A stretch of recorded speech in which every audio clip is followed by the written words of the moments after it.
Good morning guys, it's Saturday today. Thank you Lord at nairaos namin ng nakaraan na weekdays sa aming trabaho. So finally guys, this is my 7th day sa pag-inom ng apple cider vinegar. Tara, isa-isay na natin ang mga gagamitin natin guys. So kinuha ko na yung ating gagamitin na apple cider. Syempre hindi pa rin nagbabago. Bragg pa rin po ang ating gagamitin. Kinuha ko na rin po yung baso. At susunod natin kukunin yung mga gagamitin natin scoop. 1 tablescoop guys and half teaspoon scoop. And especially yung ating panghalo na organic honey. Yan, nasa na ba yun? Yun.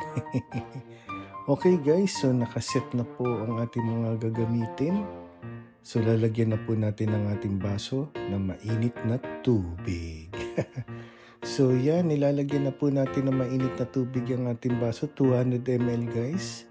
At pagkatapos niyan, i-mix na po natin itong mga to. So make sure guys, na haluin yung mabuti ha. Lagi ko po ito pinapaalala, huwag niyo pong iinumin direct ang apple cider vinegar dahil sasakit ang inyong lalamunan at ang inyong tiyan. I-dilute maigi guys. And especially guys, pagkatapos haluan na natin ng organic honey. Naku, paubos na guys, grabe.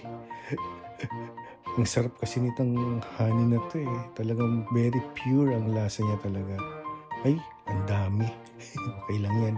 Maraming benefits yan na ibibigay sa ating katawan yan guys. Yun, i-mix mabuti, i-dilute mabuti guys. Okay, so ready na po ang ating inumin. So, pang 7 day ko na po to guys.